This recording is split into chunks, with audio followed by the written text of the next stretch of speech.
Okay గురువుగారు. తదుపరి వచ్చేసి మిథున రాశి. సో, ఈ మిథునం రాశి వారికి ఏ విధంగా ఉండబోతుంది 2024 అనేది ఒక్కసారి తెలియజేయరా? తప్పకుండా అమ్మా.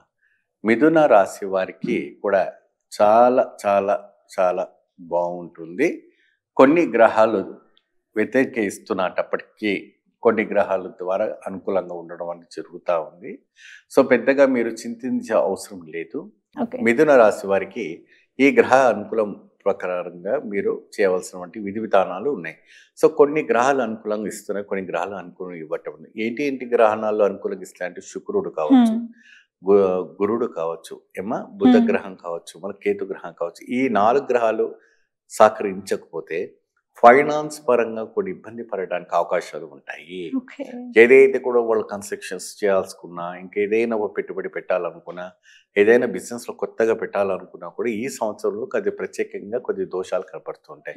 సో దానికి సంబంధించినటువంటి ఏదైనా కూడా దారం కానీ పూజ పునస్కారాలు చేసుకుంటే సరిపోతుంది. అయితే ఇది వరకు మనకు వచ్చినటువంటి మెయిల్స్ మెసేజ్ ద్వారా గురుగారు మేము ఎన్నో జపాలు చేయించుకున్నాం, ఎన్నో శాంతి చేసుకున్నాం, ఎన్నో ఆలయాలు దర్శనం చేసుకున్నప్పటికీ కూడా మాకి సరి అయినటువంటి ఒక ప్రభావం అనేది మనకు కనపడటం లేదు.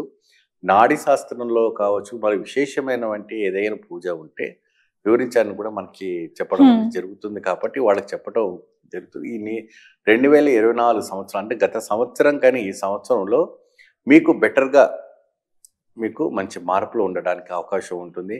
వివాహం అవ్వడానికి అవకాశం లేదు. ఎందుకంటే గత 2-3 సంవత్సరాల నుంచి వివాహానికి ఎదురు చూసే వాళ్ళకు కూడా ఈ సంవత్సరం మంచి శుభవార్త వినడానికి మంచి అవకాశం, ఖచ్చితంగా వివాహం అవుతుంది అంటారా? వివాహం అవ్వడానికి అవకాశం ఉంటుంది. వాళ్ళ కొత్త తేజ తత్వం రావటం అనేది జరుగుతుంది. భయపడే విషయం ఏమి లేదు. ఓకే.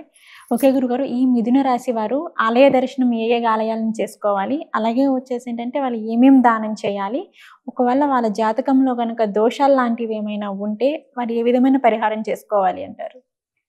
మిథున రాశి వాళ్ళు ఆలయ దర్శనం అప్పుడే వాళ్ళు ప్రత్యేకంగా మహావిష్ణు ఆలయం దర్శనం చేసుకోవాలి. ఓకే. మహావిష్ణు అప్పుడే ఏదైతే కూడా మనకి వెంకటేశ్వర స్వామి ఆలయం ఉందనుకోండి, అక్కడికి వెళ్ళేసి విష్ణు పారాయణం చేయటం, విష్ణు సహస్రనామ చేయటం. ఆ విష్ణు సహస్రనామ వచ్చేసి ఎన్నిసార్లు చేస్తారు అప్పుడే అనుకుని మనం ఇన్నిసార్లు సంఖ్యను పెట్టలేము. భగవంతుడికి ఎన్నిసార్లు చేసినా కూడా తక్కువే. కాబట్టి అది ఒక సంఖ్య అని మనం చెప్పకుండా, సో మీరు 3 సార్లు చదువుకోండి, 5 సార్లు చదువుకోండి, కానీ కంపల్సరీగా 11 శనివారాల పాటు కూడా వెంకటేశ్వర స్వామి ఆలయానికి మీరు వెళ్ళి స్వామికి విష్ణు సహస్రనామ మీరు అంటే కొంతమందికి చదవడానికి నోటికి రాకపోవచ్చు. కొంతమంది ఏంటంటే ఇయర్ ఫోన్స్ పెట్టుకొని బుక్స్ పెట్టుకొని చదివే వాళ్ళు ఉంటారు. సో ఆ రకంగా కూడా చదువుకోండి. కానీ ఎక్కువ శాతము చదవడానికి ప్రయత్నం చేస్తే అద్భుత ఫలితం రావటం జరుగుతుంది. వెంకటేశ్వర స్వామికి విశేషంగా తులసి దళాలతో స్వామివారికి ఏంటంటే తులసి దళాలతోని అలంకరణ చేసి స్వామికి ప్రత్యేకంగా తులసి దళాలతోనే అర్చన చేయటం చాలా విశేషం. వాళ్ళకి అధికమైనటువంటి ఒక ఫలితం రావడానికి వాళ్ళకి జరుగుతుంది. 2024వ సంవత్సరంలో అతీతమైనటువంటి బలము రావాలి, అతీతమైనటువంటి శక్తి రావాలి. అవిను మహావిష్ణువు ఒక అనుగ్రహం వీళ్ళపైన ఉంటేనే అవుతుంది. దానం వచ్చేసి బ్రాహ్మణులకి దానం చేయటం వల్ల ఏమి దానం చేస్తారు అంటే, ఎందుకంటే 4 గ్రహాలు కొద్దిగా వ్యతిరేకిస్తున్నాయి కాబట్టి మీరు అన్నీ కలిపేసి మీరు ఈ బియ్యం కానీ గోధుమలు కానీ లేదంటే ఏదైనా వాళ్ళ శక్తి తగినట్టుగా దానం చేస్తే సరిపోతుంది. లేదు మేము ఒకటే దానం చేయాలనుకుంటున్నాము అంటే మీరు డబ్బులు కూడా రూపంగా మనం దానం చేసుకోవచ్చు, దక్షిణ రూపంగా. అంటే అన్ని పదార్థాలు కూడా ఇప్పుడు ఇవాళ రోజుల్లో టైం ఉండట్లేదు ఎవరు కూడా, కాబట్టి దక్షిణ రూపేణ వాళ్ళకి ఇచ్చి వస్త్రం ఇచ్చి నమస్కారం చేసుకుంటే అద్భుతమైనటువంటి ఫలితాలు రావుతుంది. నవగ్రహ ప్రదక్షిణ చేయటం వల్ల అతీతమైనటువంటి ప్రదక్షిణ జరుగుతుంది. ముఖ్యంగా ఏంటంటే ఇక్కడ కొంతమంది నవగ్రహాలు వచ్చేసి ఒకటేసారి తిరుగుతూ ఉంటారు. కానీ ఎప్పుడు కూడాను clock wise anti clock wise 3 and anti clock wise 3 సార్లు తిరగాలి. క్లాక్ వైజ్ 3 సార్లు, యాంటీ క్లాక్ వైజ్ 3 సార్లు, అట్లా తిరుగుతూ 6 సార్లు చేయాలి. అంటే గురుగారు 9 గ్రహాలుగా 9 సార్లు తిరగాలి కదా అని కూడా అంటుంటారు. తక్కిన 9 వచ్చేసి మీరు శివాలయం తిరగాల.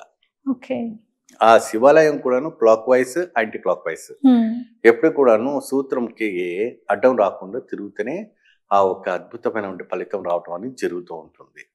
సో ఈ విధానమైనటువంటి ఈ రాశి వాళ్ళు చేసుకుంటే ఈ సంవత్సరంలో ఎటువంటి కూడా కష్టం పడకుండా, అంటే కష్టం ఉంటుంది, దాన్ని ఎదుర్కొనే ఆ ధైర్యం గ్రహాలు అనేది ఉంటుంది. దానిపైన ఎఫెక్ట్ పడకుండా అద్భుత ఫలితం రావటం అనేది జరుగుతాయి. ఓకే గురుగారు, ఒకవేళ మిథున రాశి వారి జాతకంలో ఎటువంటి దోషాలు ఉన్నా కానీ సో వారు ఏ విధమైన పరిహారం చేసుకోవాలి అంటారు? పరిహారం అప్పుడే ప్రత్యేకమైనటువంటి శాంతి జపము చేసుకుంటే చాలా మంచిదమ్మా. ఉమ్. వాళ్ళ పేరు నక్షత్రం పైన వాళ్ళ రాశి పైన జపాలు చేయించుకుంటే అద్భుత ఫలితం లభిస్తుంది. ఓకే, మీరు అదే విధంగా ఏంటంటే కొంతమంది ఆలయ దర్శనం చేసుకుంటూ ఉంటారు కాబట్టి సో ఈ రాశి వారు ఏ ఏ ఆలయ దర్శనం చేసుకుంటే బాగుంటుంది అంటారు? ఇది వరకు నేను చెప్పానమ్మా, శ్రీ వెంకటేశ్వర స్వామి ఆలయం తిరగడం, ఉమ్. అది 11 వారాలు లేదంటే 7 వారాలు 8 వారాలు పట్టుకు తిరిగితే అద్భుత ఫలితం లభిస్తుంది.